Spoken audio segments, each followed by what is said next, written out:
world that's on fire. Thank God for movies. From the San Francisco Bay Area, I'm Jon Negroni, co-founder and editor at InBetweenDrafts, and we have a special guest this week joining us for his second time on this podcast feed, but it is his first time technically on our rebranded Thank God for Movies show. He's one of our film writers at InBetweenDrafts, and he's a film programmer hailing from Utah, America, co-host of the Franchise Fiends podcast. So many hats, so little time. Welcome to the show, Brogan Luke Bouwhuis. How you doing? I'm doing good. How are you? I'm doing good. I'm happy to be here. I'm less happy about the movie we just watched. Yeah. Well, I did feel bad because I was looking back and I was like, well, we had you on one other time, and it was for The Flash back in 2023. Yes. And, speaking of movies that came out way too late, but we are talking about Masters of the Universe today, 2026 to be specific. Before we get into our review of that, I do want to mention Will Ashton, sadly, not on the show with me and Brogan today. Not because he dislikes Brogan, obviously they have their dark past everybody knows about. Yeah. But no, it's because Will has a dark past with Masters of the Universe. He had no interest in seeing the film. But that said, he and I are going to be covering a worse movie, in my opinion, scary movie. We'll be doing that in a special bonus review, so keep your eyes peeled for that. And I want to say, Brogan, it's been an interesting, what an interesting early summer. This weekend saw both of these films kind of really coming in at a weird time. Now, Scary Movie 2026, I don't know if you've seen the box office. It's doing so well. It's making a ton of money. It's looking like the Wayans brothers are going to keep control of the franchise and do another Scary Movie at some point. Masters of the Universe, not doing so hot. I think it was 30 million it's looking for Friday, Saturday. Yikes. 50 is the current numbers I'm seeing. But with how much this movie costs, that's not going to... Over 200 million. Yeah. No, I will say I saw this in IMAX, and I was one of two people in the theater. Okay, there you go. Yeah, I think there were 3 people total, including me in my screening of this one. And this was a public screening. I didn't go to the press one. So yeah, all that said, what an interesting year. I feel like so far audiences have just been saying no thank you to these big budget CGI nostalgia movies. Mandalorian Grogu was kind of the first offender. People did come out to see Devil Wears Prada 2, but I feel like that's a different kind of thing. That's yeah. We still like nostalgia. We just like different nostalgia than we used to. Yeah, there you go. And people like the Scary Movie nostalgia too, right? So there's some nuance to this. But I guess it's these kind of sci-fi action adventure epic things just have not been doing well this year so far, unless I'm forgetting one. Now the real test, of course, is gonna be when we get stuff like Supergirl, Spider-Man: Brand New Day. I think these movies are gonna do super well, and I have a good feeling that they're gonna be good too, especially Supergirl. I don't know, have you seen the clip that they released of the Supergirl, how she meets Clark and all of that? I loved it. I'm excited. This is for perfect. This one. I really loved Superman, and I mean they've got a really good director at the helm for this. Mm-hmm. They've got a decent cast. So I hope it's good. I want every movie to be good. But I really hope this one's good. I feel good about it. Yeah, and then we'll talk too about what expectations were going into Masters of the Universe. I did want to quickly say, before we get to the review stuff, InBetweenDrafts is going to be putting out our best movies of the year so far lists. So it's the mid-year list. Our film editor, John Winkler, has already kind of rallied the troops.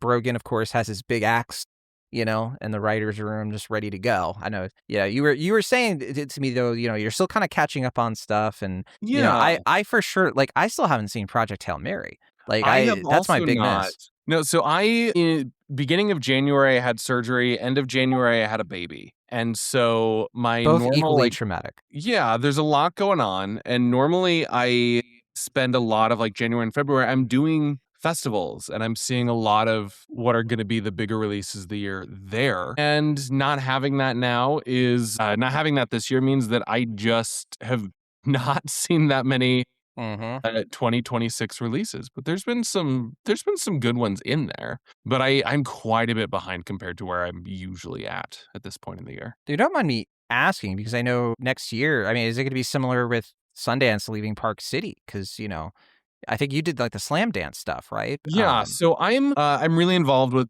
Slam Dance. I'm one of the programming captains there, and I have kind of already had to adjust because Slam Dance already left Park City. This year was their second year out in LA. So it's already having kind of that adjustment. So I don't think it's going to be a huge change for me. It is a bummer seeing all of these things that kind of were in my backyard, and then Utah just never really appreciates good things when we have them. So we'll kick out the film festivals and build a gigantic data center that nobody wants. Oh yeah, I've heard about that. Yeah. Very, very sorry about that. And I feel like it's coming for all of us. California, I think, it's just, that's a whole other topic. I want to talk about something else that is lower stakes. Let's say Lower that. stakes. But also makes me feel a certain dread. Masters of the Universe 2026, new film, kind of trying to hype on the nostalgia of what nostalgia exists for the Masters of the Universe, He-Man kind of franchise. Going into this, this is a movie they've been trying to make since like 2009, 2010. You can tell. I mean, this movie is a product of like this would have made sense coming out in 2011. I was thinking, like, while I was watching this movie, I was like, this is the most 2011. This is more of a 2011 movie than most of the movies I watched in 2011. Like, absolutely 100%. That said, it's coming out in 2026. It feels so late. Because when you think about it, the people who are nostalgic for He-Man, these are people who watched the cartoon in the mid-'80s. That's way before my time. I wasn't born until 1990, right? So, like, the people who grew up on it, I guess, like the older Gen Xers, they watched this cartoon, and then they had kids. Their kids are too old for this, right? Like, they're like, if you're like a kid in the 80s, by the time you get to 2026, your kid, you're gonna take your grandkids to this movie, I guess. That's cutting it close. Well, and it is like, this is now, we are 45 years into Masters of the Universe. Like, this series has been going for almost half a century. I think there's still plenty of nostalgia, and I think since this has come out, since this has entered development, because it's been going for, almost 20 years now, they've been trying to get this movie made. Mm-hmm. I think that there's been a decent amount of like success in the cartoon space. They did another He-Man series. It was very, very well received. They did a She-Ra series. It was very well received. Revelation wasn't very well received, though, wasn't it? I remember people, I watched some of Revelation because I reviewed it for the spool. And I remember thinking it was okay. But like, I remember there was a lot of backlash to that one because like they kill off He-Man like in the first episode. And it mainly revolves around Teela. And I remember a lot of people got annoyed at that. They were like, hey, what the heck, Kevin Smith? Like, it's He-Man. Why isn't He-Man in this? And he was like, oh, we're trying to subvert expectations. And they were like, well, don't do that, please. That's what I remember. And maybe I remember there being backlash to it. I remember a lot of people really liking it. It looked good. But writing was okay. I remember a lot of people really liking it. I know it was enough to bring back some of the toys for a bit. Oh, yeah. It's sitting at like a 3.5 on Letterboxd, which is, decent for cartoon reboots. But, there was some backlash. Whenever I hear backlash, though, of the why is a girl leading this now variety, I tend to just tune it out. Yeah. There's a lot of that. There's a lot of that knee-jerk reactionary stuff. And I'm curious then, like, for you personally, what does Masters of the Universe kind of look like to you? I'll say for me, I did watch the 1987 movie when I was young, like maybe 10 years old. I remember thinking it was really weird because like, why are they on Earth? Isn't this supposed to be like, it's E-Man? I remember watching the cartoon a little bit when I was like on syndication, and I found the animation kind of, I was too old for it at that point. But then I remember there was like a cartoon that came out more like when I was like the right age for it, or I was a little bit too old. It was the Cartoon Network one. Yeah. It was like 2000 something. 2003-ish. Yeah, and at that point, I was like, yeah, I'm a little too old for this, but I watched it a little bit, and I was like, okay, so I kind of get the idea. It wasn't until She-Ra, like the Netflix Princesses of Power one, I watched that in 2018, and I thought that was fun. That's like the most He-Man kind of material I have a lot of experience with, where I really, like, I watched almost the entire thing, definitely the whole first season, and I found it kind of fun, and the whole universe of it was like, oh, this is cool. It's like sci-fi, but Conan the Barbarian, but the animation was interesting. Yeah. But what about you? How does it look for you? I mean, I kind of was in the middle of He-Man, where I came out after like the original series, and that reboot series was kind of right at the tail end. So I saw a little bit of the original stuff. I saw a little bit of the that new series. I did not really have an understanding of what He-Man was until I was in my 20s. And then I was like, I'd go to when I got into comics, like you go to comic shops and they're selling these like vintage He-Man action figures, and some of them look ridiculous, and that just was fun to me. And so I kind of went from there. So I don't have that much childhood nostalgia for He-Man. It's something that I came into quite a bit later, but I've appreciated it. I at one point went back and read all of those original like mini comics that came with the action figures, that second set of action figures. At one point went through and read all of those. And that's the most like consistent I've done. I've just seen bits of everything here and there. But I've had a lot of fun with it, with what I've liked. And I do think that there is I do think that there is plenty of fun to be had here that we didn't get in this movie. That was a fun universe. I mean, there's a lot of creativity there. And I know you have to caveat it with like, all right, well, it was made to sell toys, like so many of those cartoons in the 80s. But we've seen before, like, you can still find, something. I mean, that's why they hired Travis Knight, right? Yeah. He's a director here. The screenplay is kind of a hodgepodge. We have Chris Butler, Aaron and Adam Nee, David Callahan. But Travis Knight, he did Kubo and the Two Strings, 2016, great Leica film. Travis Knight, of course, cut his teeth with Leica for years before he got brought on to direct the live-action Bumblebee movie in 2018, a movie that critics really liked, audiences really liked. Jon Negroni, though, the guy you're talking to right now, I didn't really like Bumblebee. I didn't really like it. I like Bumblebee. I didn't think it was a very good screenplay. I'm just saying. Great idea. Made sense. The prequel kind of aspect of it. And I like that they kind of simplified it. But I just didn't think as a movie was that interesting. I think it was the best Transformers movie. I don't think it was a masterpiece. I think it was fun. Some people will say Transformers 1 is the best one. I don't have an opinion.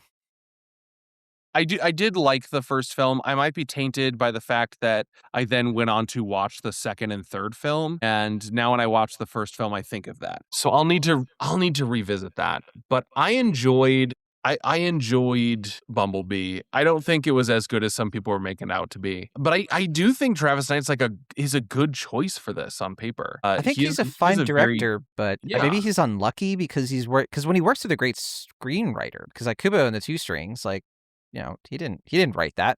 Chris Butler co-wrote that with Mark Hames. And then he has Wildwood coming out later this year, the new Leica film that he directed. And that one's also written by Chris Butler. So I think like for me, it seems to be like a writer issue. Like he gets Chris brought Butler on and did write Masters of the Universe along with several other people. Well, that's the thing. Well, and four writers total. So sometimes it's unclear, like, who knows, like, who kind of came in and kind of retooled it and messed with it, did all of that. So I'm not a Travis Knight hater. I'm not. No, I do really like Travis Knight. I think as far as, like, Nepo babies go, he's the best of them. He has great visual eye that you get that from experience in the industry, right? His father is Phil Knight, for people who don't know, and yeah, there you go. Yeah, it's great. No, and I appreciate everything Leica's doing is excellent. I don't think they've made a stinker yet. And I'm grateful the fact that like those movies can just lose money and the studio will keep going. Yeah, no, they're the most relatable film studio. Yeah. Who among us? Just keep going. But I do wish, I do think Travis Knight is on paper. He's a great fit for this. Yeah. Yeah, because I mean he brought success to a franchise that was spiraling. At that point in 2018, I mean, Transformers was just a punchline, and he made a movie that people took seriously, right? And obviously, like coming in with Masters of the Universe, I just feel like the odds are really stacked against this movie in so many ways, because I think so. Like here, the setup here is that it's essentially sort of bringing about like the cartoon, but in live action form. It's trying to be pretty faithful to the look of the cartoon, the kind of the style of it, stuff that people wear, even their names. But then it's kind of doing this half and half thing with it, where it's like, well, okay, for example, this character's name isn't actually Mechaneck, right? It's just something based on how the screenplay derives it. Essentially, he's named that by Prince Adam when he's a kid, and then he sort of adopts it later on. But the movie kind of laughs at it. I mentioned this in my review, by the way. So dumb. Because you're like, okay. So you're telling me like these people are laughing at Adam, who's like, oh yeah, I called you Fisto. And they're like, what? That's ridiculous. That's the dumbest thing I've ever heard. And they almost kill him on the spot. Evil Lynn is like standing right over there. A Skeletor? I I'm am so sorry. mad about this. What in the world is that? Just own it. Just It's so own it. frustrating. It's like the movie is just, it's already insecure. It's already worried you're gonna laugh at it. And like, it's He-Man. It's silly. Of course it's gonna be silly. It's like We don't owning need its to humiliation in the wrong apologize direction. for it. It's trying to be so like, we get it. We know we're ridiculous so much that then it stops making sense, because he's like, why would he call his childhood friend Warrior Goddess? What? Why is that the explanation? Why couldn't you just force him to come up with a name on the spot, and then he says that? And like, it's think about it for like more than 10 seconds. Like, that's all I'm saying. I'm sorry. This movie bugs the hell out of me. It is so dumb. There is so much in this movie that is just stupid. And I'm seeing a lot of people really liking it. I'm losing my mind. I think this movie is terrible. It is so badly written. There are so many scenes here that are just cringe-inducing. Like, I know there's literally a tiger named Cringer. I'm not, whatever. Like, I am ready to be silly and have goofy fun, and there's some silliness here that I think is fine. But this movie insulted my intelligence almost more than Scary Movie. Almost more than Scary Movie. And that is not even really a movie. Sorry. No, I agree. It was so frustrating to see this movie talk down to anyone who's actually like excited for a He-Man movie, because it's got to win over. It's trying to win over everyone, but the way to do that is to just go all in. You can't walk into this movie and be like, yeah, we know it's stupid, without audiences being like, yeah, it's stupid. Why am I here? Then And why did you make the movie? Show me. why did Tell you me. make the movie if it's so dumb? And the thing that this really needs is authenticity. Like, it needs to commit to the bit, and it needs to like own up to being what it is. I keep going back to Guardians of the Galaxy when that movie came out, and it's this obscure comic that not many people knew about, and that starred like a tree who could talk but could only say his own name, which is silly. And then by the end of that movie, everyone was crying about the talking tree. And you know what never happens in Guardians? A character doesn't go like, what? How could a tree talk? This is ridiculous. Well, no, it takes itself seriously. And that's the funny part. No, it takes itself seriously, and it loves what it is. And that's the super frustrating thing about this, is the movie, it is constantly apologizing for being a Masters of the Universe movie. And I don't know why you would make a Masters of the Universe movie if you don't want to be a Masters of the Universe movie. And the name thing drove me insane. Because like, this is a franchise where people have silly names, right? And you have Mechanic and Fisto and Ram Man. And then being like, oh, I just forgot what your regular names are, so this is what I called you as a child. And they're all like, oh, that's so stupid. We can't believe that. But also, how do they not know who he is? He was the prince. They're the royal guard. Yeah. And it doesn't make any sense. They're like, wait, do you not believe he is who he says he is? Like, you know how the sword works. You know it's a bloodline thing. And you throw him into a dungeon to talk about it? Like, it makes no sense. Like, it is just brain dead. And I'm like, okay, that's fine. You can have a movie to not really make total sense. But the movie that I keep coming back to that actually nails this, Dungeons and Dragons. Yeah. Okay? Great movie. John Francis, something Daly, those two guys, the ones who did Game Night. I always mess up their names, but John Francis Daly and the other one I'm now forgetting. I feel bad. But yeah, they made Game Night, they made Dungeons and Dragons, a movie that, like, sure, it didn't make a ton of money when it first came out, but it's a cult classic. People love that movie. And Dungeons and Dragons, that's 80s nostalgia. Obviously, it's endured, and Dungeons and Dragons is still a thing, but so is Masters of the Universe. There is a way to just make a movie that is going to appeal to the people it's trying to appeal to, but it still works as a movie. It's still, like, yeah, it's dumb. There is a bird named Jonathan, right? And there are certain scenes in that movie where you're like, wait, how do they not know this? Sure, whatever. It gets away with it. It gets away with it because it's funny and because, like, it takes itself seriously. Yes, it's celebrating it, and it's not trying to come up with these ham-fisted ways to be like, isn't this kind of weird that a bard would be in this heist situation? No.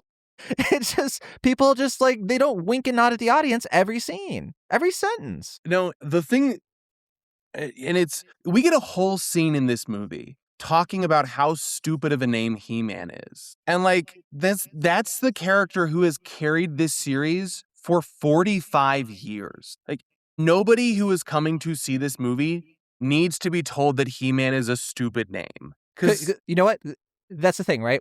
yeah, Fantastic Four. They did the 2015 Fantastic Four thing. And here's the thing. This is my main takeaway from this movie. How in the world in 2026 do you make a blockbuster, a nostalgia bait blockbuster that seemingly unlearns like every single lesson that the 20 teens nostalgia wave taught us? Like all of these mistakes, all of these dumb things this movie is doing, I thought we were past this. I thought like the studios had figured out like, yeah, the Marvel quippy humor where you undercut the tension every other scene doesn't, like, people don't really want that anymore. Like they don't want that. They don't want this whole kind of like sitting around being like the scene revolves around what are we gonna name it? Like these things that are just so lowest common denominator. It makes all of these mistakes. It doesn't learn from like, well, the things that did work in the 20 teens of like, okay, yeah, Guardians of the Galaxy, like you mentioned, but also Thor Ragnarok. How badly does this movie want to be Thor Ragnarok? And by the way, I love Idris Elba. What is he doing here? What is he doing here? oh, I liked him in this one. I think like him in this, but this is like budget Heimdall. What? His costume, like he looks so much cooler in like the Thor movies, and it's like an uncanny valley where like, yeah, his character is different, but he looks kind of because the armor is like a cheaper version, and it doesn't work for me at all. See, I think Idris Elba is one of the only actors in this film who really comes out on top. Him and Leto. Him and Alison Brie. Because they inject their characters, like there's a bit of tragedy to their characters, but it fits with the overall silliness of the franchise instead of trying to like explain, oh, we know this is dumb. It gets to be like, oh, they're sad. And that's how we're going to try and distract you from the fact that their characters are weird. So I think Elba and Brie are the only two who really shine here. I thought Brie was okay. I think Jared Leto is, oh my God. His Skeletor, oh man. That is my only thing with this movie that I'm like, I actually do think works start to finish is how he does Skeletor. You disagree? I disagree. I think Jared Leto is taking the character too seriously, but he's stuck with a script that is trying to undermine Skeletor and trying to be like, yeah, we know he's weird. We know he has a skull face. So I know I did not like Skeletor very much at all. Also, did it bother you, like the face motion tracking, how he has a skull for a face, but it moves like it's skin? Did that drive you insane like it did me? No, maybe. I wonder if that was maybe your screening. Yeah, I didn't notice anything. That could be the nature of the film. I mean, it's motion tracking, which is a thing that we do, but they set this up to track in like a normal way, and bones don't move the way faces move because faces have like skin and muscle and bone. And so it's like his cheekbones will move as he's emoting. I think that, I see. I think that was fine because I feel like it's not really a skeleton. Like I think it's so magic and silly and goofy that I like that it's expressive. It's kind of similar. It reminds me of like how like the Spider-Man's eyes on his costume move, even though it doesn't make sense. But it's cool because it's like it makes the character more endearing, and you can just kind of. Yeah. I was able to overlook it. It probably because it's happening alongside everything else, but it felt like they're just trying to be like, okay, maybe he doesn't really have a skull for a face. He just looks like he has a skull for a face. And that just... I think that's fine. Okay. Yeah. The thing I like about Skeletor in this is, in my review, I called him a posh, ravenous theater kid demon. Fair. And like he's the only character here. And I agree with you that sometimes the script really lets him down. It does these like really painful jokes where everyone's like kind of like looking at each other like, what's with this guy? And I'm just like, why? Wait, what? Like, what? Yeah, he's Skeletor. He's been doing this a long time. Like, people forget. It's like he's been in charge for like 15 years, but there is like no indication that is really the case. Like, this movie is so dumb. Anyway, but no, Leto is just still kind of like being super absurd, playing it completely straight. And I actually think like he's actually like making some hay out of his scenes. Like the only times I was like invested at all was like there are some scenes where we see him kind of like moving around like, some Earth stuff. I won't give it away specifically. But I was like, why couldn't this be the movie? This to me is the right tone. We only get it for like 2.5 minutes, but still, everything else I agree with you on for sure. Yeah. No, I do think I liked the henchmen more, who don't really get to do much, just because the movie leaned into like the character design in a way that I wish we had seen with Leto. Because it does feel like they're kind of like, it does feel like they're trying to make it like the serious version of a guy with a skull for a face. And as opposed to like, oh, here's a guy covered in spikes. Here's a guy with a mechanical jaw. I think the character design for kind of the henchman villains, they don't get to do anything with it. The actors don't get to do anything with it. Most of this cast, I'd say maybe Trapjaw. He kind of does. I think Trapjaw was fun. I think Triclops gets some really great moments of just staring directly into the camera. No one ever just acknowledges him, which is funny to me, but no. I actually, you know what, and I'd say like the opening of the movie I think is fine. Like there's like a battle scene between Man-at-Arms and Idris Elba's Man-at-Arms and Trapjaw that I was like, oh, this is like a decently staged, decent choreography. It's got some pathos to it, kind of fight scene, sure. Well, and you mentioned Mechaneck earlier. Of all of the, like, we're undermining the silliness of these characters, we're going to apologize for this character being silly. Mechaneck is the one that made me the most mad, because that opening fight that we see Mechaneck in is incredible. Right? Like this is a guy with like a mechanical expandable neck, and he's like strangling people with his own neck. He's crushing a dude like a boa constrictor. And that immediately I'm like, yeah, cool. You have sold me on the guy with the mechanical expanding neck. I'm excited to see more about the guy with the expandable mechanical neck. And then the next scene that he's in, it's like, Mechaneck? Oh, that's a terrible, stupid name. Like, you're a terrible, stupid character. What are you talking about? And that's, it just... What do you want your name to be? we get this scene with Mechaneck that is so fun, that is so cool, and is really like, yeah, this is silly, but it also is kind of awesome. And then the next scene is an apology. We're like, yeah, we know Mechaneck's stupid. And the movie is just apologizing constantly for being a He-Man movie. We haven't talked that much about Adam himself. Yeah. So Nicholas Galitzine, he was in like Bottoms, Red, White, and Royal Blue.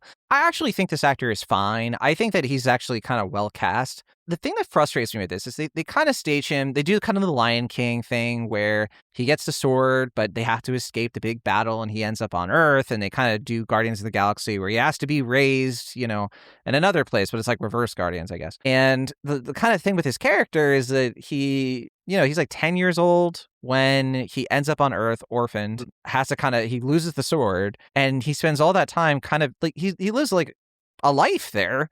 And at no point did I ever really feel like that was the case. Like his motivations and who he is as a character, I think is so sloppy. Like you don't get any of that kind of pain of like being caught between two different worlds. Mm-hmm. The movie kind of gestures at this idea that he's going to use the things he learned on Earth and apply that to maybe being a more full version of himself. Because the movie kind of opens with his dad expects him to be this like brawny, butt-kicking kind of character when he's like 10, which I thought was kind of weird. I was like... Well, and he's like the runt of the 10-year-olds. Yeah. As well, because there's a lot of very like macho, scary 10-year-olds, and then there's like a regular 10-year-old, and he's the regular 10-year-old who is not buff and scary. Right, and so you can play with that, right? Of like, okay, so he ends up on Earth, and that's a place where he finds some satisfaction. Like, yeah, I don't have to win every fight. I don't have to do all this. But he also seems miserable doing that.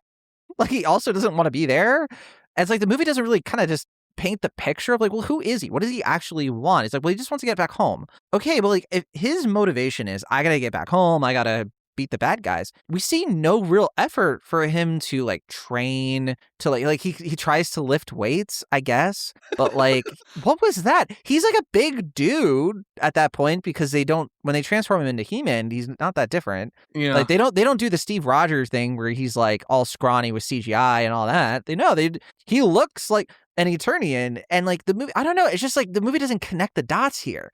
was like, okay, well, what did he ever try to learn like judo or like learn different things? Like, no, well, he's just like an HR guy. I was like, okay, well, so you're going to put him in Eternia and he's going to use HR to solve his problems. Yes. Okay. Yeah. There's a few things like that. Does it ever work? No, not even close. It does literally nothing. It's useless. And then the movie's theme of like, well, you can't just be a macho man. BS. Like that is what the movie is saying. The movie is saying is like, oh yeah, the only way you win is if you are a macho man. I'm like, okay, well, what are you really saying here? Because then it tries to do the thing where it's like, well, maybe if I just talk to him and he's like, no, I'm just bad because I'm bad. I'm like, what? Puss in Boots: The Last Wish already did this. Like, this is so late. Like, that whole kind of like, isn't it kind of weird that like the villain can't just be the villain? I was like, I guess like in 2012, but we've already addressed this. This is so late to the party. Sorry, I am just on it. No, it is.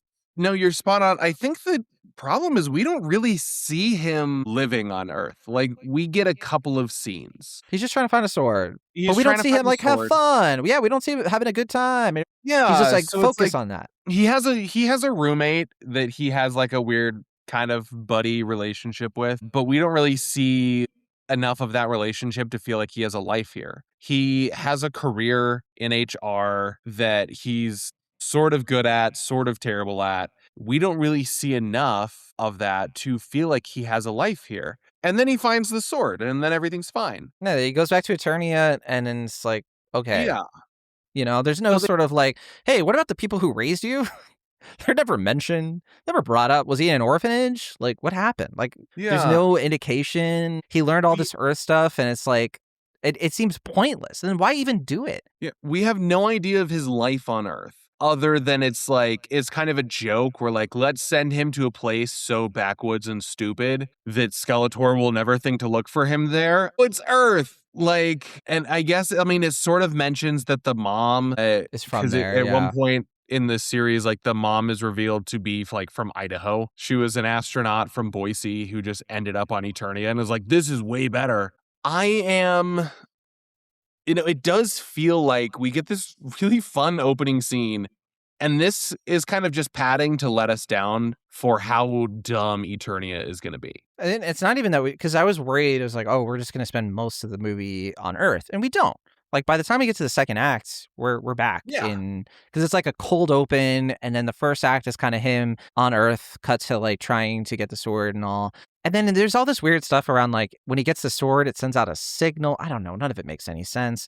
Camila Mendes' character finds him, who I thought she was okay. I feel for her. I feel like she probably could be in like a decent kind of like franchise movie, but this isn't it. Like I feel like her character just kind of exists to like, you know, deliver exposition and be like, you're so embarrassing, Adam. I'm so disappointed in you. Like that's all she really does in this. The worst part of this, because she's supposed to be the smart one. She's the one who's supposed to be like, that's stupid. You need to do this. You need to do that. And I'm with her because I'm like, Adam is stupid. Like he has the sword and he refuses to like do anything with it for like so long in this movie.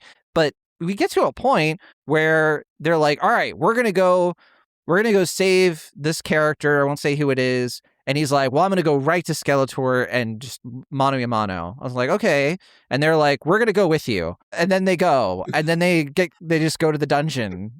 I'm like, why did you go? Why don't you just wait outside? Why, how about this? Why didn't you have a plan? Why didn't you think like, oh yeah, you're going to go in, you're going to face Skeletor. If things go wrong, we're going to sweep it. No. And not only that, we're going to put every single character in a dungeon together with their equipment. We're not going to kill them. Why aren't we going to kill? You killed Moss Man. Why not just kill him? I'm so mad about Moss Man. I'm so mad about that part. Was kind of funny. Which is this whole thing. The Moss Man character came about because at one point they were like, what if we made scented action figures? And so they made Moss Man, who was a good guy that smelled like pine, like it was a pine scented action figure. And then there was Stinkor, who was like an evil skunk who smelled like a skunk. They made a skunk scented action figure. And like, yeah, that's silly.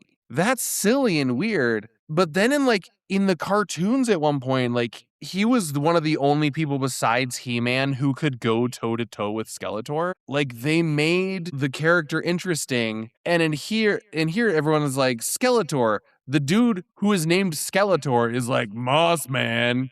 That's a dumb name. And then they blow him up and they make a joke about mulch, and Yeah. There you the go. movie is so sad about having to be a He-Man movie, and I don't know why. But then like you say, like the movie is also just kind of like a march from point A to point B to point C to point D with no real obstacles along the way. Nobody really has to grow, nobody really has to change, and the cast deserves better. Because yeah, like Camila Mendes is a better actress than she's allowed to be here. Nicholas Galitzine, I'm probably mispronouncing that, Same. but he has shown an ability to nail weird, silly roles. Right? This guy was in I he was in Cheap Detective like 2 months ago, where he is weird and silly and fantastic. He was in Bottoms, which is an incredibly goofy movie that knocked it out of the park. And so like if you're going to have someone play He-Man, just a big scrawny buff guy, a big buff guy named He-Man, then yes, like he's a good choice for it. We don't get to see that here because the film is so scared to be a He-Man movie. We should mention that I don't want to say we're the minority on this, but I'd say there are plenty of critics who are liking this one. And so I want to go through some of, friends of the show, folks who've been on Thank God for Movies. So I've seen like people have come to bat defending this movie, and I want to give them their due, right? Because we're not the only names in town, yeah. So Ryan Oliver, friend of the show, he gave it 3.5 stars and a heart. I'm not going to read his entire comment on this movie, but just a little bit of it because it's kind of long. He said, calling it now, between buff himbo Nicholas Galitzine and goth mommy Alison Brie, this is going to be a bisexual awakening for a certain generation. Happy Pride Month. I'm happy you brought that up. I wanted this to be so much more gay than it is. It's a little bit. I like that it came out during Pride Month because Skeletor especially gets to say some very interesting lines. But yeah, overall, he said, this film is a blast. This film is a blast. I say this as someone with only cursory knowledge of the Masters of the Universe lore, never watched the cartoon or played with the toys. My touch points are the hazy memory of a toy commercial in the 90s that tried to bring it back into popular culture, the famous What's Up viral video reference in this, naturally, and the ill-fated Canon Films adaptation from 1987, also referenced here. That was like one of the worst moments of fan service, by the way, Brogan. Because the dialogue, what do you got to say for the new kid? Like, bro, you're in a gym. What are you talking about? Like, why are you talking like an idiot? Like, what is it? And then the thing he says back to him, it was like, well, you got to have your front, and then you got to watch your back. Watch your back, but your forward front will take care of itself or whatever. That made no freaking sense whatsoever. Like, sorry, no, it just did. Like, what was that? Who wrote that? I would have been fine with this scene. I actually there's some moments of this film where you can tell that the people making it do love and have nostalgia for this franchise. And I actually enjoyed the multiple moments where they're like, yeah, we're gonna kind of look back fondly on the 1987 Dolph Lundgren film that takes place entirely in the suburbs. We're gonna take a moment to look back fondly on that, and I actually enjoyed that. I actually enjoyed those moments where they're like, "Yeah, we're gonna bring Dolph Lundgren back. We're gonna bring Pig Boy in." I don't like how long the little Dolph Lundgren dialogue goes on, but I think that would be fine if they didn't try and bring it back up later. When later he's randomly like, "A wise man once told me." Yeah. And they try to loop that back in. And that's kind of just calling attention to the fact that that dialogue doesn't work. I think bringing Dolph Lundgren back for this is fantastic. But you have to do it right. Yeah, I agree. If you're going to do it, you have to do it right. And that I thought was such a poor execution. I'm sorry. But yeah. Friend of the show, Matt Donato, one of our OGs, he gave it 3.5 stars as well. He said, had an absolute blast with Masters of the Universe. Was a little nervous about that 140-minute length, but there's no drag. Nicholas Galitzine shines as this version of Mattel's muscly himbo warrior, caught between his macho calling and empathetic code. A humorous yet still heroic reintroduction. Beautifully unserious, a Stoner's Van mural come alive, set to an 80s arena rock score. Homoeroticism is delicious and hilarious, as the script cheekily assesses the He-Man brand's evaluation of masculinity. The only miss for me is Skeletor's laugh. Where's mine? I disagree with a lot of this. I love Matt. I love you, Matt. There was so much drag in that length for me. 2 hours and 20 minutes. This should, in my opinion, this should have been at least half an hour less, at least. There was like a big portion of this where I was getting sleepy. I was like, this is taking too long. I appreciate that they let the transformation happen earlier. They don't just like edge us with like the He-Man thing. Sorry, I have to say it with the homoeroticism, but so I definitely disagree with that. Before I move on to the next thing, did you? Yeah. Similar? No, people are seeming to like this. I mean, it's 67% on Rotten Tomatoes right now. It's like a 3.2 on Letterboxd. So I appreciate that some people are seeing things that I'm not. I do want to push back on the homoeroticism because I am seeing a lot of people talk about that. And have we like moved past what like Ben-Hur was doing 75 years ago? Mm.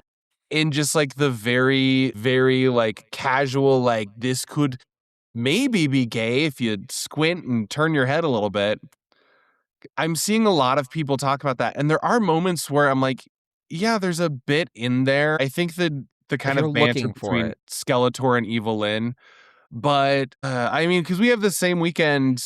We had this same weekend. We just got She's the He, which is like a much more like, yeah, we're going to actually put in representation. And at a time when studios are actively walking back their portrayal of queer characters, I'm kind of tired of just being like, oh, is this maybe a little gay? Like, we'll toss you like the shadow of a bone. Yeah. No, I couldn't agree more. I think that's spot on. It's like, okay, yeah, sure. There's like 2 lines of dialogue that kind of push it. And otherwise, it's, like the Top Gun's volleyball scene compared to this is like not safe for work. Anyway, I did kind of like some of the rock stuff they put in this. Like they had Brian May kind of do, but again, it's just trying to be Thor Ragnarok, and I think it's not. Like Thor Ragnarok, I go to bat for that movie. I know people have soured on what they think of it since Thor Love and Thunder, but I think even Thor Love and Thunder, like I think I treated Thor Love and Thunder too harshly perhaps after this. I feel like that movie at least had like some interesting stuff going on. It felt like a movie made in 2023 or 2024, whenever it came out, versus this, which I'm like, this is such a weird time capsule that does not really, because this stuff here about like an evaluation of masculinity, surface level at best. Like it's so toothless with what it's trying to say about masculinity that I genuinely, I don't know. I just feel like maybe people are looking at this deeper than it is for whatever. I don't know. Like, what does it even say? Because we have things and we have him like trying to be nuanced, and it's like, actually, you just got to hit it. You just got to punch things. Yeah, they do the Justice League Unlimited thing where it's like, oh, Superman was pulling his punches the whole time. It's like, it works there because we know Superman really well. And there's a whole history of like, that makes sense. And this, it's like, why were you pulling your punches? What are you talking about? Were you? Because you were like, fine. You were being pretty, like, you were killing the soldiers earlier. I don't know. Anyway. No. You mentioned I find myself thinking too deeply about this movie sometimes. Yeah. You mentioned the score. I do love Daniel Pemberton's score. It's probably my favorite part of the film. It is so just unapologetically 80s. Yeah. And it's just, especially the opening. Yeah, it's synth and metal just squished together, and I adored that because at no point was it trying to apologize for itself. And so much of this movie is apologizing for itself, and having that one thing just be like, yeah, I'm here and I'm loud and I'm proud, that won me over. And I loved the score. I loved the score. I wish that the rest of the movie was as brash as this score is. Score's definitely better than the needle drops, which I think is more what I was kind of referencing with Thor Ragnarok stuff, because like the What's Up Blonde's needle drop is horribly placed. Because first of all, if you're going to do that, you do that when he's He-Man. That's the whole point. You don't do it, like, it doesn't match the tone of that scene. That scene is like Beastman shows up and is doing wild stuff. And it's like, and I wake up in the morning, and it's like, wait, what are you doing? Like, he's like killing people right now. What? It's not like a character doing something kind of cool and like a fun, interesting, engaging. No, he's just like hiding in a car. Okay, Corey Everett, friend of the show, gave it 2.5 stars. He said, my Skeletor-obsessed 5-year-old has been looking forward to this movie for 2 years. And tonight after dinner, I told him we would go pick up our tickets for this weekend. Instead, we walked into an early screening and he had the time of his life. Aww. At least, even with a 2.5 evaluation, I'm glad there was a happy ending there. Yeah. Sure, kids like stuff. We know Kids that. like stuff. I don't. I. My oldest is 6 years old. We disagree on movies constantly, I love that but sentence. it is a. We disagree on movies all the time, and she will like actively go out of her way to debate me. We'll finish a movie, and she's like, "How many stars did you give it, Dad?" I give it this many. And then we'll argue about it. But I didn't see this with her, but she would have nitpicked this to shreds. Yeah. She'd be like, why'd they do this? I love it. You're training the next generation. I really appreciate that. Somebody's got to. Friend of the show, Kristen Lopez, gave it 3 stars, but no comment on the movie itself. And Clint Worthington, friend of the show, gave it 3 stars as well. His comment is, let's face it, we're all Barbie girls living in a post-Barbie world. In the wake of the massive success of Greta Gerwig's droll deconstruction of the doll, Mattel quickly greenlit movies on just about every property in its catalog. Thomas the Tank Engine, Rock'em Sock'em Robots, you name it, it's getting the big screen treatment. But Masters of the Universe is the first of this wave and benefits a bit from having a story and lore a bit more attuned to a 4-quadrant blockbuster. With its sword and sorcery, fantasy, and Star Wars-inspired sci-fi touches, I would argue Flash Gordon. Even so, how do you adapt a toy line with larger-than-life characters like Ram Man, Skeletor, and Eva Lynn to the big screen without it being laughable? It's a bit longer. He did a whole review over at RogerEbert.com. He did mention Jared Leto. He said, which brings us to Leto, who I hate to say it is incredible in this. The actor has been trying to transition into an A-list movie star for quite some time, but I think roles like this in Blade Runner 2049 bring out his innate diva in ways that actually serve those films well. Even through a meticulously CGI'd skull, Leto brings out a welcome bitchiness to Skeletor that jives well with his 80s conception as a pure villain. Yeah, and I think that the Barbie aspect of this is pretty important. I think, didn't you write about Barbie for us one time? Yeah. So I wrote about Barbie, and I specifically, it was right when the last attempt at a Masters of the Universe adaptation had fallen through, which Netflix was producing this. The Nee brothers, who still have a script credit here, were attached to direct. And Netflix spent like $40 million on the film before canning it. And I talked about like how Mattel does not seem to understand the reason Barbie did so well, and they need earnestness if these films are going to work. And since that conversation, I ended up once having drinks with someone who works in the film licensing office at Mattel. Mm-hmm. That very good chat that confirmed some of the things I'm worried about, where it's just Barbie worked because it was a very personal film to Greta Gerwig, and it was extremely earnest. It was a good script. Yeah. It's that simple. It was of its time. And there was... It was doing something interesting. It with the loved material. Barbie. Like, and it loved the potential of Barbie, and it wasn't going to pull punches on the bits where Barbie fell short, but it wasn't going to apologize for it either. And so, yeah, I wrote for Thank God for Movies way back when Barbie came out about... Yeah, I'm looking at it now. So the name of it is Mattel is Destined to Learn the Wrong Lesson from Barbie's Success, published back in July 2023. And it's kind of like a spoiler assessment of the film. Yeah. And so folks definitely should check that out because it was prophetic. You even mentioned Masters of the Universe in this, and you say, Barbie is a great film, and it's a great film because Mattel and Warner Brothers got lucky in finding a team of creatives and performers who genuinely cared, and then got lucky again when they managed not to screw up that team's work along the way, though not for lack of trying. If Mattel hopes to repeat that success for any of the other 15 films they have in development, they desperately need to seek some of the introspection Barbie offers. Well said, Brogan. How did it turn out? That's the... Yeah, no, looking back on that, I'm just like, man, I nailed it. I feel Good so job. validated. There you go. But I'm also bummed because I want this to be good. Like I want movies to be good. I never want a movie to be bad. I really want a great... I want a great Masters of the Universe film. This at least I will say I think is better than the 1987 film, which was... Low bar. It was bad. It was really bad. There were a couple of gems in there, but it was really bad. Mattel is now doing so many of these films since a bunch of the ones that had been announced when I wrote about this have since been shuttered. They're no longer doing the Betsy Wetsy movie. I don't know at one point how they imagined that was going to work out. Yeah. Part of me wonders if like the studio, the Apple show with Seth Rogen, how much of that kind of like took the piss out of them publicly because of like the joke around the Kool-Aid movie, for example. And like that show like directly references like Barbie and all this stuff. And in a very smart way, in my opinion.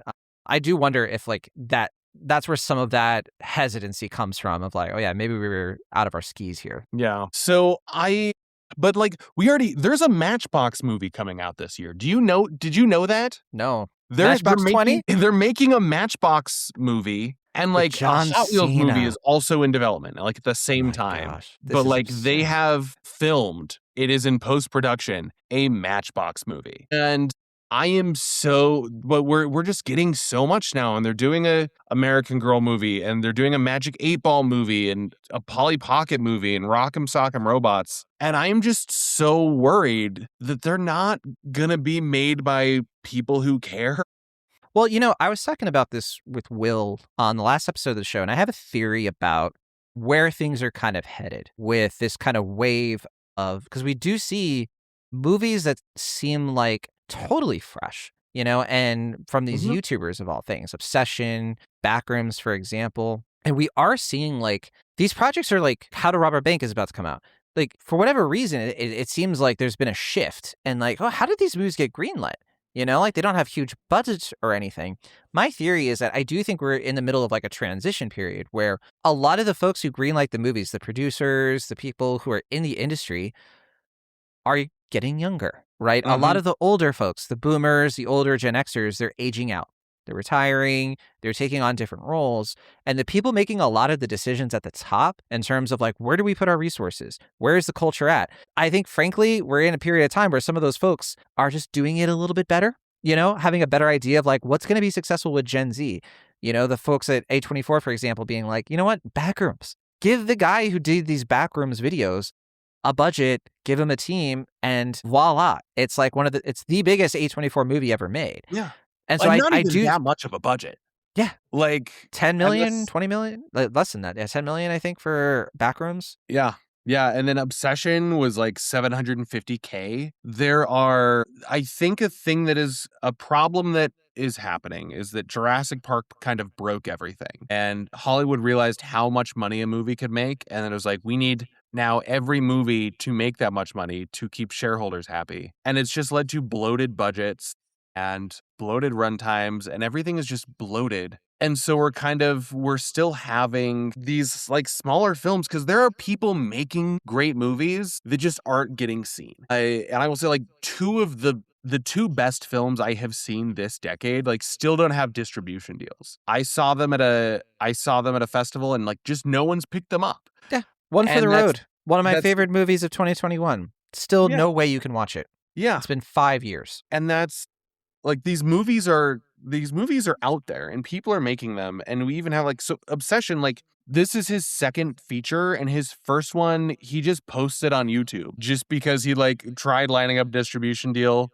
didn't get any action, and so just posted the film. Like people are making movies. The act of filmmaking is so accessible now. And I think studios that are smart will just try to get in on that. And like there's talent out there, and there's now so many more opportunities for people to share their talent, but the studio filmmaking space is just messed up. It's a bummer. See how this year's box office shakes out, because I think there's going to be some upsets in just regards to just kind of franchises. And this has gone through cycles. It's something that has gone through cycles for as long as films have been a thing. The 1950s had less original films at the top box office than like the 2010s. But I think people are tired of the options being limited to the same sequels year after year. Absolutely. So I just went over to the Rotten Tomatoes page. We usually do the Rotten Tomatoes game, but you already know the score, so it doesn't really work. But the audience score, no. It's more of a Will thing because he doesn't like to look until we talk about the movie. But 87% though on the popcorn meter, so it's kind of there is a little bit of a disconnect happening there, but critics are liking this. Your blurb, by the way, is one of the main ones right now. Oh. I just added it yesterday. So for folks who don't know, I'm one of the editors who adds the Rotten Tomatoes blurbs, and I get to decide which thing from your review shows up in the blurb. I don't know if you've seen this yet. You want to know what I put? I have seen it, but I want to hear you say it. Well, I read through your review and I was like, okay, which thing is going to catch? You know what I mean? And then the Masters of the Universe begins to repeatedly apologize for ... being a Masters of the Universe movie. That was my favorite part of it. Yeah. Which, by the way, Brogan, talking shop, if you ever have a blurb where you're like, I'd rather it be that one, you can just tell me. Now I know. I'll put whatever you want. No, I don't think I've had any. I don't think I've had any beef with my blurbs. At least not with in between drafts. It's funny I mentioned that because my blurb is right under yours right now on Rotten Tomatoes. I think because we put ours out at the same time, around the same time. Because I did actually, now that I think about it, I did do them one after the other. And mine is, it's really odd to see a blockbuster in 2026 failing to learn from the myriad of mistakes made by so many similar big budget blunders throughout the 2010s. But hey, look, I'm looking at this too, and there's tons of like fresh tomatoes, and so I'm glad some people are having fun. But I feel like this is gonna be a similar thing to like Bumblebee, where like that got good reviews too. And what happened? Like it didn't really turn into anything. And like we haven't like when was the last time we got like because we got a live action Transformers movie, and that did terrible, I want to say. Yeah, we got because they did like the Beast Wars, and then they're like, we're gonna set up the Hasbro cinematic universe, and we're gonna bring in G.I. Joe, and which is the thing they had done in the comics, and it also not worked out there. Age of Extinction, that was it. I was like, what was it? Yeah, but what are you gonna do? And I mean, look at that. Bumblebee has a 91% on Rotten Tomatoes. That's wild to me. Okay, anyway, that should about do it for this week's episode of Thank God for Movies. Again, though, Will and I should be talking about Scary Movie here shortly, depending on when we can find the time. Brogan, in terms of like what's coming out soon, I know we also have Power Ballad, which came out this weekend. I'm going to be trying to see that today. I know some folks are still trying to watch in terms of like what's coming out soon. Tuner is one that more people are saying like this is the time to go see that. This coming week, I'm going to be seeing Disclosure Day and Toy Story 5. Now, Toy Story 5 doesn't come out till 19th. Also, I'm actually a little bit salty because I really want to see The Furious, but my screening for The Furious is the same night as Disclosure Day. So there is that. Look at you living in a place where they still do critic screenings. I know. Well, humble brag. I have to drive a little bit. Well, these days I've been telling people on the show, I think, that these days I live within walking distance of 2 movie theaters. So I very much have been lazy enough to be like, I actually will pay for the ticket because I don't have to drive as far and do a whole thing and pay for parking because these are in San Francisco. It costs money to it costs like $8-9 to cross the bridge, you know? So like at a certain point, I'm like, if I just wait till Thursday, I'll just walk unless I really need to see it early. There's also Stop That Train, which I'm not going to see it. It just doesn't look like my thing. But are you looking forward to Disclosure Day? That's the big one. I will see Disclosure Day at some point. I don't know if I'm going to catch it in theaters. I know a lot of people are excited for like Spielberg to be doing genre again, but there's some rumors that it might be like a secret sequel to Close Encounters. That's kind of the vibe I just got from the trailer. Yeah. I'm excited to see about it, but I think Spielberg's dramas have been performing much better than his genre films, like just in my heart. Yeah.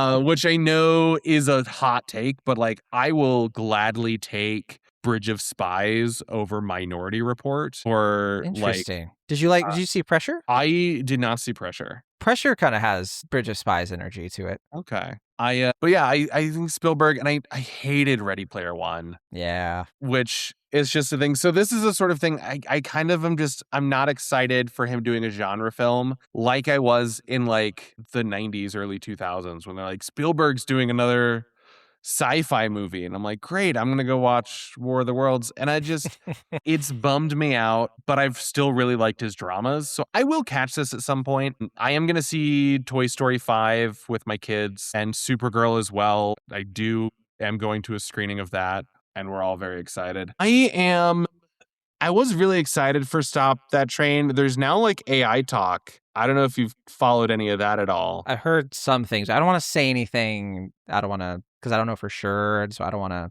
Yeah. I don't want to send any false information or information that could be false. Any accusations of such. Yeah. I'm looking into that a little more before I see it. To be honest with you, I think Disclosure Day, I'm not impressed by the trailer. Yeah. So I'm hoping for the best, but I'm kind of more closer to you. Will is really hyped for Disclosure Day. He really is excited for it. And Will's such a Spielberg fan. He liked The Fabelmans a lot more than I did. But yeah, other than that, we do also have Caroline as well. Like, I feel like the 2 movies that I'm just like, 100% get me in that seat are The Furious and Caroline. I'm super stoked for both of those at least. Yeah. It'll be good. I'm excited to be in the summer and getting a decent amount of movies instead of indie films that don't even play near me. So that'll be good. I'm kind of deeply curious about the new Minions movie. I know that's Oh gosh. a couple weeks away, but there's this kid in my neighborhood who told me the other day that he wants to be a film director now. And I was like, cool. And then he's like, yeah, I saw it in the Minions trailer. Oh my gosh. And now I want to make movies. And I'm like, you know what? Power to you, kid. 100%. Do it. Do it. Make it right now.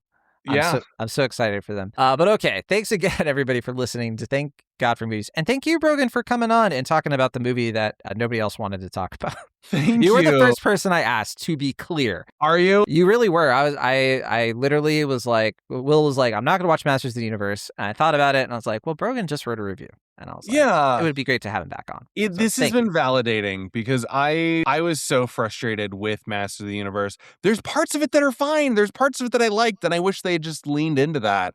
But I was very frustrated with this movie, and then seeing a lot of love for it, which is good. It's good that people like it. Yes. But it just... I'm glad we could have our own little hater session. And for those of you who are very annoyed with us for our hater session, get at it. What did you listen to us for? If you like it, and don't worry about us. We're going to do our thing, and you can go have fun with the people who love this movie. It'll be great for everybody. But anyway. Well, apparently, I don't think that many people will be mad because apparently no one is actually seeing this movie. Yeah, that's true. So...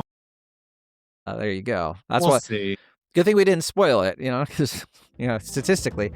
But thanks again. And we'll be back hopefully soon with a bonus review for Scary Movie. Until then, from the Internet California, I am Jon Negroni. I'm Brogan. And from Salt Lake City, Utah, I am Brogan Luke Bouwhuis. Take it easy. Fun. See you next time. Movies.